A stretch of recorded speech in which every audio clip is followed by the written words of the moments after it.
우리 주 예수 그리스도 이름으로 문안드립니다. 여러분 만나서 참 반갑고 기쁩니다.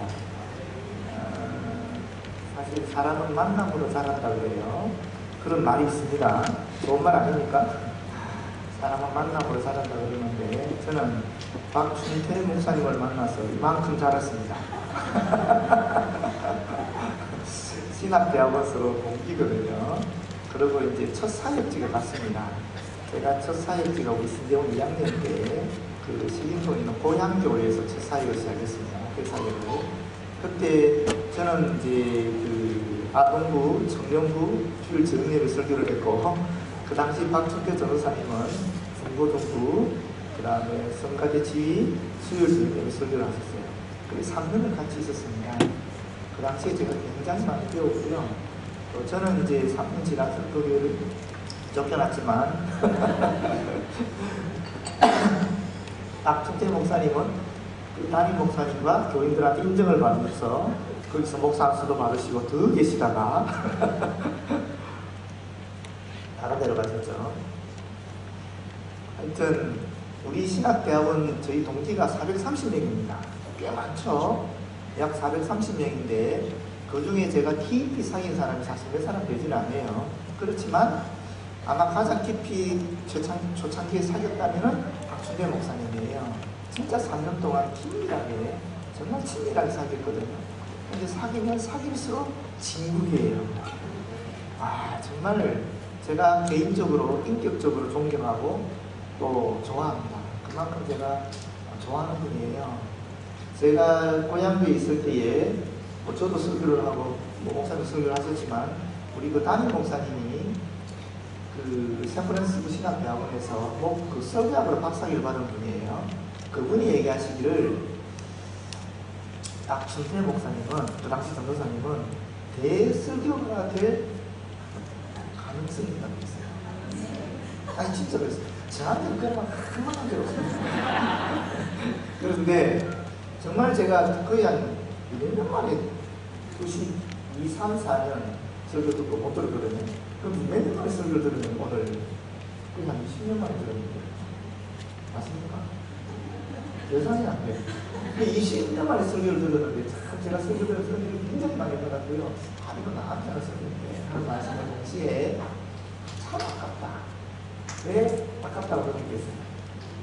너무 아깝다. 좀 더 많은 분들한테 들려주셔야 되는데 너무 아까운 설교다. 그런 안타까움이 있었어요. 진짜 오늘 정말 여러분들은 정말 복이 터진 사람들입니다. 진짜 복이 터진 사람들입니다. 이런 목사님 모시고 같이 신앙생활 한다는 것이 또 하나님의 말씀을 듣는다는 것이 얼마나 귀한 일인지 모릅니다. 지금 우리 한국교회 수많은 목회자들을 통해서 많은 말씀이 울려 퍼지고 있지만 여러분들이 가까이 있어서 잘 모르지만 정말 위대한 주의 종입니다. 말씀을 전하는 사역자입니다. 여러분들께서 기쁨으로 다른 사람과 비교할 필요 없어요. 이분보다 더 위대한 설교가 없습니다. 제가 듣기로는. 비웃는데 제가요 지금 꽤 많은 교회를 다니면서 설교를 들었습니다. 여러분 잘 아는 여러 군데 교회, 뭐 사랑의 교회, 뭐 오누리 교회, 명성교회, 또 분당 우리 교회, 분당 우리들 교회, 분당 만나교회, 뭐 신촌 성결교회, 지금 신촌교회, 제가 다니는 교회들입니다. 주일 낮 예배를 계속 다니면서 설교를 듣고 좀 탐방을 하고 있어요. 그 중에 최고입니다. 누가? 박준태 목사님. 여러분 정말 귀한 분 모시고 같이 신앙생활하고 있는데 하나라도 놓치지 마시고 잘 들으셔서 여러분 신앙에 큰 유익이 있고 함께 자라났으면 좋겠습니다. 오늘 불러주셔서 너무 감사합니다. 기도하겠습니다. 끝나는 분위기예요 지금. 아버지 하나님 고맙고 감사합니다. 주의 귀한 말씀을 함께 나눌 수 있는 은총을 허락하여 주시고 고맙고 감사합니다. 이 시간에 주의 성령께서 저희와 함께하여 주시옵소서. 특별히 이 죄인에게 함께하여 주셔서 이 죄인의 생각과 또 마음과 입술을 주장하셔서 하나님 귀한 말씀이 울려 퍼지게 하여 주시고 전하는 자나 받는 자가 다 같이 은총을 드리는 귀한 시간 되어지도록 역사하여 주시옵소서. 예수님 이름으로 기도드립니다. 아멘. 네. 이 말씀 잘 아시는 말씀이죠? 그렇죠? 이 말씀 앞에 있는 본문 말씀을 보게 되면은 이제 아브라함이 이삭을 낳았고, 이제 이삭 때문에 이제 이스마엘이 조금 불편하게 되는 과정이 있습니다. 그렇죠? 그래서 하나님께서 결국 이제 이스마엘과 하갈을 내어보내라 하는 명령을 아브라함이 했고, 아브라함이 그 명령을 쫓아서 이제 이스마엘과 하갈을 내어보내게 되는 것입니다. 그렇게 할 수밖에 없었던 이유는 사실은 본문 말씀에 나오는 것처럼 하나님께서 이미 예정하신 아브라함의 후손은 이삭이었죠. 이스마엘은 사실은 육신의 아들이라고 볼 수 있습니다. 그죠?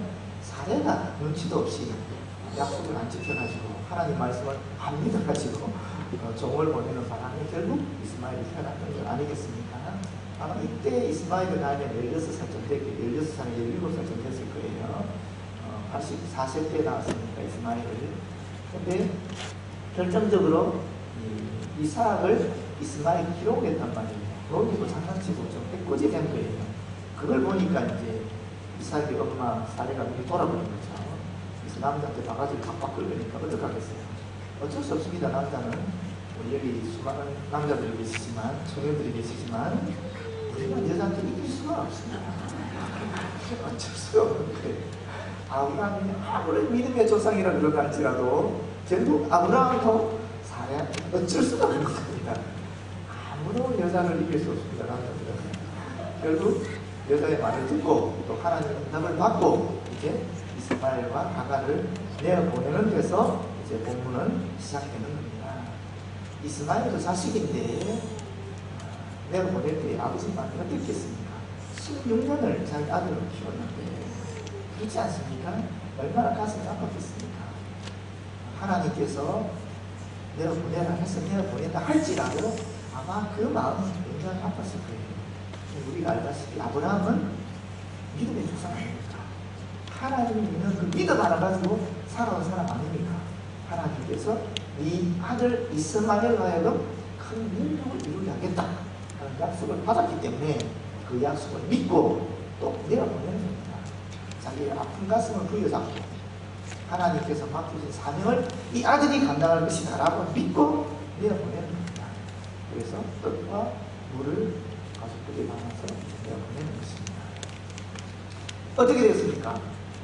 이스마엘과 하갈이 잘 먹고 잘 살다가 갑자기 광야로 내몰렸습니다. 사막으로 내몰렸습니다. 준비한 식량은 부족합니다. 결국 지극히 당연히 가족 부대의 물이 떨어져 버린 상황이 발생한 겁니다. 이 사람들이 어디로 갔죠? 이스마엘과 하갈이 어디로 갔습니까? 브엘세바 광야를 갔다 그래요. 이 브엘세바라는 뜻이 뭐냐면은 우물의 땅, 길고 우물이라는 뜻을 갖고 있습니다. 참 이상하지 않습니까? 사실은 이 사람들이 나가서 돌아다니는 곳이 어디냐 지금 우물이 있는 땅이라는 거예요. 이름 자체가 워낙 우물이 많았기 때문에 그 광야지대의 사막지대 우물이 부족한 곳인데도 불구하고 그 지역은 우물이 많았기 때문에 브엘세바라고 불린 곳입니다. 그런 우물이 많은 곳에서 물이 떨어졌다는 거예요. 참 이상하지 않습니까? 그렇죠.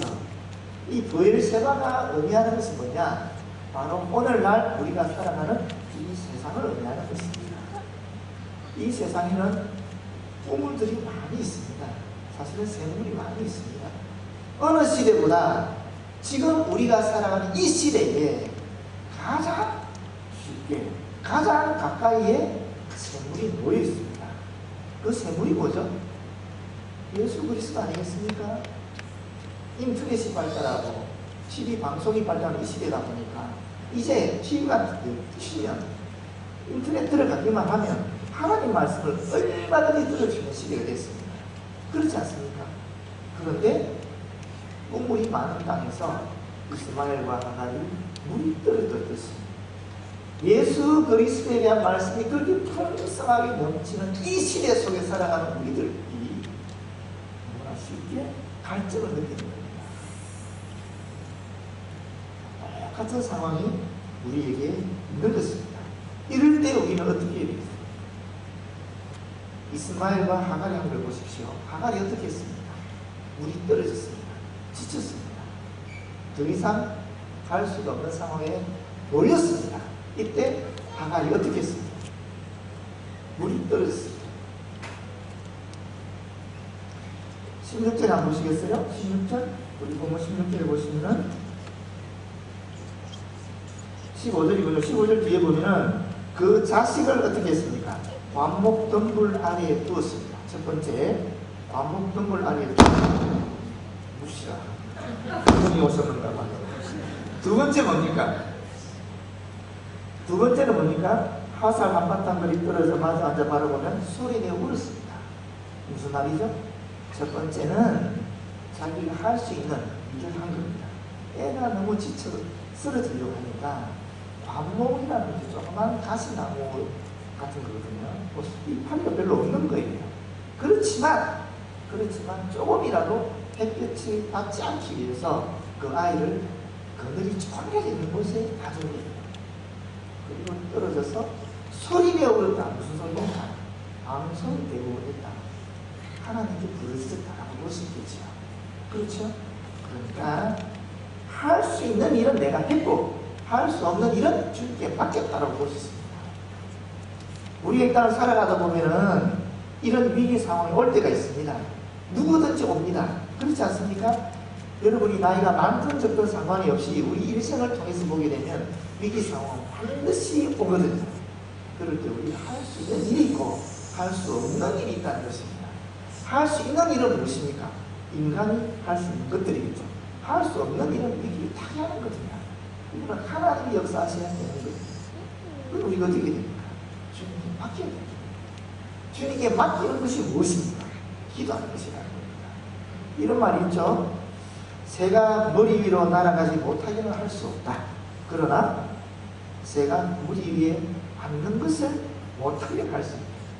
사람이라는 것이 할 수 있는 일은 반드시 있는 겁니다. 또 반드시 할 수 없는 일도 있습니다. 할 수 있는 일은 우리가 하고 할 수 없는 일은 주님께 맡기는 것이 우리가 위기 상황에서 대처해야 될 방안입니다. 두 번째 보시게 되면은 여기 재미난 말씀이 나옵니다. 17절에 보시게 되면 어떻게 됩니까? 하나님께서 어떻게 하셨다고요? 17절 하나님이 그 어린아이의 소리를 들으셨다라고 얘기하고 있습니다. 여러분 이상하지 않습니까? 누가 소리내서 기도했습니까? 누가 소리냈죠? 하갈이 기도했습니다. 하나님은 누구의 소리를 들었다는 거예요? 이스마엘의 소리를 들었다는 거예요. 이상하지 않습니까, 여러분?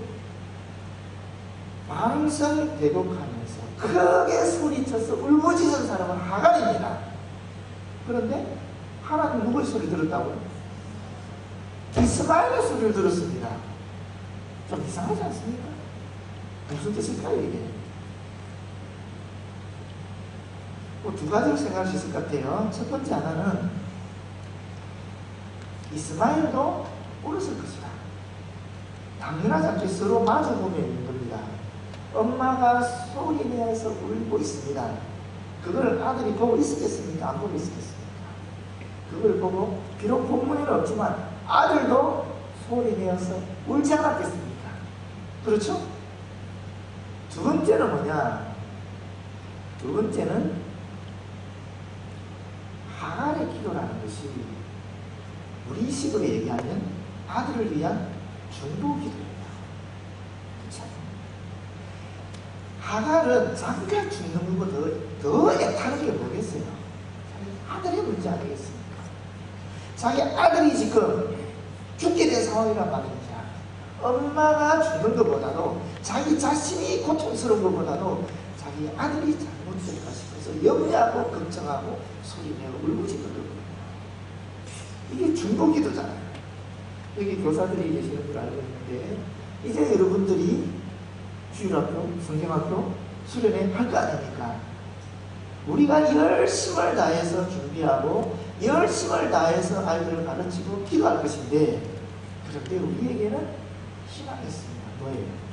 내가 울부짖는 그 소리보다 내가 그 아이들에게 주는 말씀보다 내가 헌신하는 그 희생보다 하나님께서는 그 아이들에게 더 관심이 있고 더 사랑이 있고 더 귀를 기울이고 있다는 것입니다. 그게 우리에게 얼마나 큰 위로와 격려가 됩니까? 그렇지 않습니까? 우리의 희생이, 우리의 헌신이 아무것도 열매가 없는 것 같이 보인다 할지라도 결코 그렇지 않다는 겁니다. 하나님께서 우리가 중보기도하기 전에 이미 그 아이들의 소리에 귀를 기울이고 있다는 것입니다. 아마 이스마엘은 그랬을 것입니다. 쫓겨난 것에 대한 서러움이 있었을 거예요. 또 죽음에 대한 공포도 있었을 거예요. 또 어머니가 우는 모습 보면서 가슴 아픈 마음도 있었을 것입니다. 이런 것들이 함께 고통스럽게 주님 앞에 아마도 올려졌을 것입니다.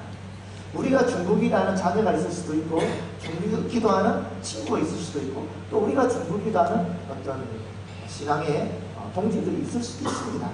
그런데 분명히 우리가 알아야 될 것은 내가 그분을 위해 안타깝고 하는 것보다도 그 본인이 더 힘들어하는 거예요. 그 본인이 더 주님 앞에 가슴을 내어놓고 기도하고 있는데 울부짖지 않는다 할지라도 그 아픈 마음을 주님 앞에 내어놓고 있는 거예요. 하나님께서는 내가 중보기도하기 전에 이미 우리가 중보기도하고 있는 그 대상의 아픔을 보고 계신다는 것입니다. 그렇기 때문에 우리가 중보기도하는 것이 힘이 있는 것입니다. 하나님께서 이미 그 울부짖는 소리를 들으시고 나한테 중보기도하라고 요청하시는 것입니다. 여러분, 중보기도할 대상이 많이 있는 줄 압니다. 여러분께서 가슴 아파하는 본인을 위해서 끊이지 않고 기도하십시오. 우리가 확실히 알기로는 이 본문 말씀을 통해서 분명히 확실히 알기는 하나님께서 이미 이스마엘의 소리를 들으신 것처럼 그분의 소리를 듣고 계시다는 것입니다. 이것이 우리에게는 희망입니다. 주의 사자가 와서 뭐라고 얘기합니까? 두려워하지 말라고 했습니다. 두려워하지 말라. 이스마엘도 그렇고 하갈도 무엇을 두려워하고 있었습니까? 죽음에 대한 공포가 아니었겠어요? 이 두려움이라는 것은 인간이 죄를 짓고 난 다음에 왔던 근원적인 감정입니다. 아담과 하와가 죄를 짓고 나서 두 가지 감정을 가지게 됩니다. 그렇지요? 첫 번째는 뭡니까? 수치심이죠. 부끄러워서 옷을 만들이고자 남은 입으로 수치심이라는 것이 최초로 인간이 가졌던 감정입니다. 죄를 짓고 나서. 두 번째가 뭡니까? 하나님이 무서워서 숨었다 그러지 않습니까? 두려움이거든요. 그러니까 이 수치심과 두려움이라는 것은 우리 인간에게 내재되어 있는 근원적인 부정적인 감정입니다. 이 수치심과 두려움을 해결할 수 있으면 이 교회 이름처럼 정말 우리는 행복한 사람이 될 것이고 행복을 전하는 사람이 될 수 있습니다. 수치심 때문에 얼마나 많은 문제가 생깁니다. 자존심, 열등감 이런 것들이 전부 수치심에 오는 것이거든요.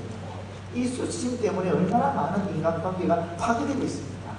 동시에 미래에 대한 두려움, 어떻게 살까에 대한 두려움, 남자의 두려움, 여자에 대한 두려움, 온갖 두려움 때문에 우리 인생이 얼마나 힘든 삶을 살아가고 있습니다. 그런데 하나님께서 우리에게 하시는 말씀은 두려워하지 말라는 거예요. 이 두려움은 어떻게 없어진다는 것입니까? 하나님을 통해서 없어진다는 것입니다. 주님을 만날 때 없어진다는 것입니다. 실제로 하갈과 이스마엘은 하나님의 사자를 통해 주의 말씀을 받으면서 그 두려움이 해소되거든요. 새로운 힘을 얻게 되거든요. 문제 해결이 되게 되거든요. 여러분, 두려움이라는 것은 주님을 만날 때에 없어진다는 것입니다. 여러분, 우리는 그리스도인이지 않습니까? 어떤 사람이 그리스도인입니까? 어떤 사람? 오늘 목사님 정말 귀한 말씀 주지 않았습니까? 그리스도인이 어떤 사람들이냐? 여러 정의를 내릴 수 있지만 그 중에 하나가 뭐라고 그랬습니까? 하나님의 비밀을 간직한 사람이라는 것입니다. 고린도전서 4장 2절에 보면 그 말씀 나와요. 우리는 하나님의 비밀을 맡은 사람이다 하는 말씀이 있습니다. 우리에게는 하나님의 비밀이 있는 것입니다. 그 비밀이 무엇입니까? 그 비밀이 오늘 말씀하셨잖아요. 하나님이 해답이라는 거죠. 하나님이 해답이 있다는 것을 우리가 알고 있는데도 우리는 점점 그것을 잊어버립니다. 그렇기 때문에 두려움도 오고 염려도 오고 인간관계에 파괴도 오는 것입니다. 걱정이 오는 것입니다. 여러분, 주님을 믿으시라. 예수 그리스도는 우리를 위해서 저 하늘에서 이 땅에 내려오셨고 우리를 위해서 죄 없으니 우리 십자가에 못 박혀 돌아가셨습니다. 우리를 위해서 피 흘리셨습니다. 당신께서 피 흘리셔서 사신 분이 우리입니다. 그런 존재들이 그리스도인들입니다. 왜 두려워하십니까? 주님 앞에 따라오기만, 주님 앞에 우리의 마음을 내어놓기만 하면 주님께서 우리에게 선물도 주시고 우리에게 두려움을 사라지게 하시고 우리에게 기쁨을 주시겠습니다. 주님 앞에 나아옵시다. 세 번째, 하나님께서 묘하게 역사하십니다. 그렇지 않습니까? 우리가 보게 되면 가족들의 물이 떨어졌습니다. 어린아이 소리를 들으셨습니다. 그 다음에 하나님 역사하시는 응답이 너무 재밌습니다. 어떻게 응답하셨습니까? 19절 말씀 보겠습니다. 하갈의 눈을 밝히셨으므로 그 다음에 어떻게 돼요? 샘물을 부어. 자, 여러분 질문 안 할게요. 그 샘물은 하갈이 소리 내어서 크게 울부짖을 때에, 울면서 울부짖을 때에 하나님께서 갑자기 샘물을 터뜨리겠습니까? 아니면 원래부터 그 자리에 있었겠습니까? 어떻게 생각하십니까, 여러분? 샘물이 그 자리에 있었습니까? 아니면 하갈의 기도를 듣고 하나님이 샘물을, 없던 샘물을 터뜨렸습니까? 눈을 밝혔다는 부분에 답이 있죠. 그렇죠? 원래 있었던 거예요. 그 자리에 원래 있었습니다. 샘물은 있었습니다. 그런데 못 봤습니다. 왜 못 봤습니까? 바로 옆에 있었다니까요. 그런데 왜 하갈과 이스마엘은 그 샘물을 못 봤겠습니까? 지금 눈에 직면한 자신의 고통만 봤기 때문에 그렇습니다. 우리들이 저나 여러분이나 어려움에 직면하다 보면 눈이 좁아져요. 여유가 사라져요. 그것만 보여요. 그것만. 내 앞에 있는 어려움만 보여요. 딴 게 보이지 않아요. 주변 사람도 보이지 않아요. 그 누구도 보이지 않아요. 그것만 보는 거예요. 그러다 보니까 눈이 가려워져 버려요. 그래서 하나님이 예비해 놓으신 이런 샘들을 못 보는 거예요. 하나님이 예비해 놓으신 은총의 도구들을 볼 수가 없는 거예요. 하나님이 우리에게 붙여놓으신 돕는 천사들을 볼 수가 없는 거예요.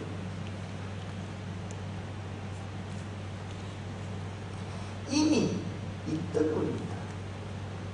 하나님께서 이미 예비해 놓으신 물입니다. 그런데 현재 상황만 보고 있으니까 그 샘물이 보이지 않습니다. 우리의 눈이 가려워집니다. 여기뿐 아닙니다, 여러분. 아브라함이 이삭을 번제로 드릴 때에 생각해 보십시오. 모리아산에서 아브라함이 이삭을 데리고 사실은 사흘길을 와서 그 다음에 모리아산에 올라갔거든요. 올라가서 번제로 바치려고 할 때에 하나님께서 붙잡았죠. 그리고는 예비하신 양을, 순양을 보이지 않습니까? 그러니까 순양이 어디 있었느냐? 성경 말씀 참 재밌어요. 창세기 22장 13절에 보면 눈을 들어 살펴본 즉 한 순양이 뒤에 있는데 이렇게 있어요. 뒤에 있었다는 소리 무슨 말입니까? 근처에 있었다는 소리고, 또 어떻게 생각하면 아브라함이 이삭을 데리고 올라왔을 때 순양이 보였을 수도 있어요. 아브라함이 그 순양을 봤을까요? 못 봤을까요? 못 봤을 거예요. 볼 수가 없을 거예요.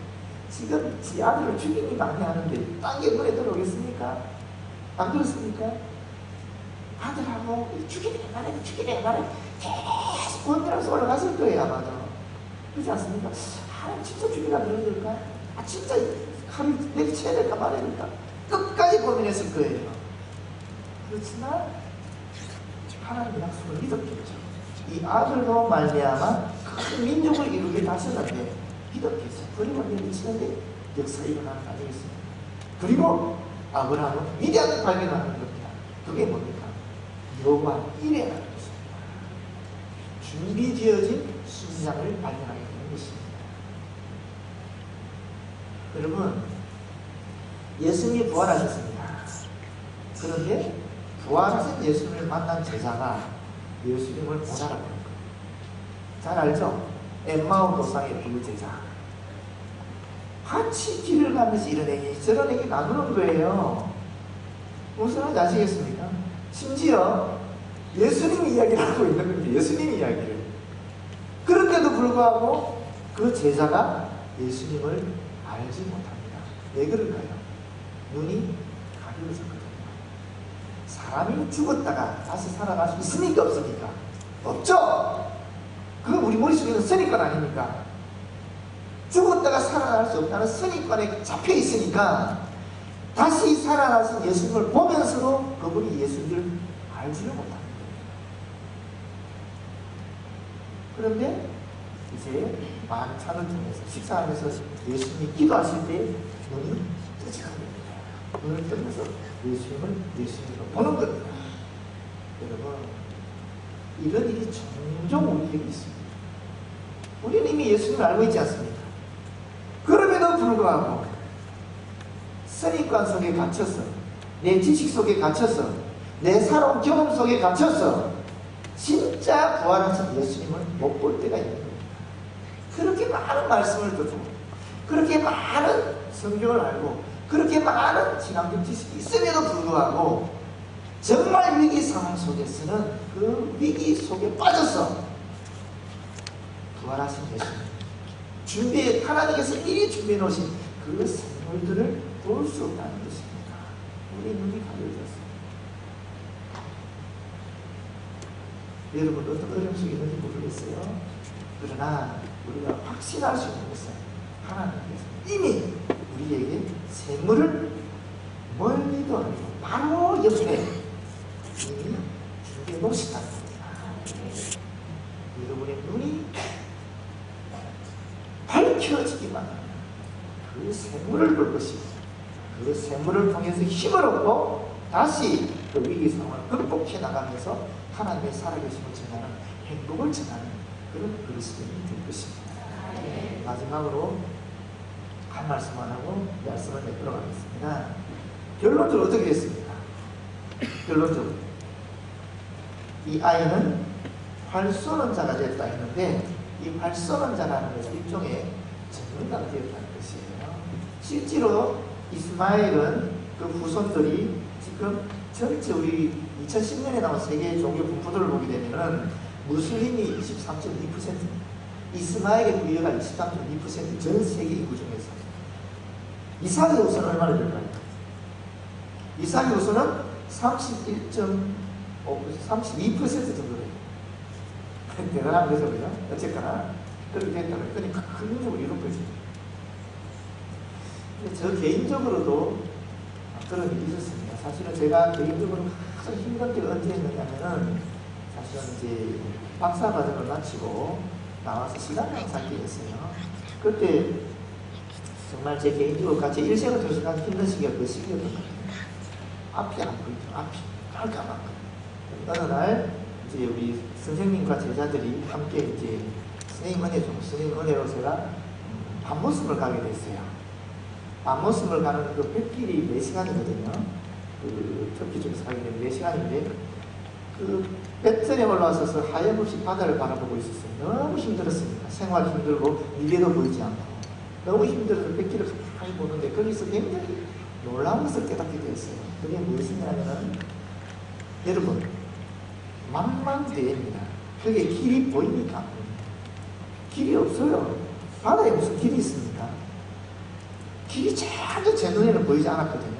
그런데 지금 제가 타고 있는 배는 길이 있습니까? 없습니까? 있어요. 배가 마음대로 못 가는 거 아시죠? 바다라도. 배도 백길이 있습니다. 그런데 저희 눈에는 안 보여요. 저희 눈에는 그냥 망망대해인데 이 배는 백길을 가고 있는 거예요. 그럼 제 인생도 마찬가지 아니겠습니까? 비록 나는 지금 내 미래가 보이지 않지만 망망대해지만 하나님이 예비하신 내 앞길, 내 미래는, 내 진로는 있지 않겠느냐? 하나님 깨달은 거예요. 저는 그 샘물을 발견하고 얼마나 감사했는지 몰라요. 그리고 실제로 그 일이 얼마 되지 않아서 영락교회로 가게 되더라고요. 제가 영락교회 지금 9년째 있는데 영락교회에서 참 하나님 큰 종기를 있죠. 여러분, 하나님은 결코 우리를 그냥 내버려 두지 않습니다. 샘물을 미리 예비해 놓습니다. 여러분, 눈이 밝아져서 그 샘물 보시고 그 샘물을 통해서 힘을 얻고 진짜 우리가 예수쟁이로 정말 멋있는 그리스도인으로 행복을 전하는 그런 저와 여러분 되었으면 참 좋겠습니다. 기도하겠습니다. 아버지 하나님 고맙고 감사합니다. 오늘도 주의 귀한 말씀 함께 나눌 수 있도록 역사하시며 고맙고 감사합니다. 아버지 하나님, 눈이 가려워져 있는 저희를 불쌍히 여겨주시고 하나님께서 은총을 베푸셔서 눈을 밝히 열어주시옵소서. 샘물을 발견케 하여 주시고 그 샘물을 통하여 힘을 얻고 맡겨주신 사명을 능히 감당하는 저희들 되어지도록 역사하여 주시옵소서. 예수님 이름으로 기도드립니다. 아멘.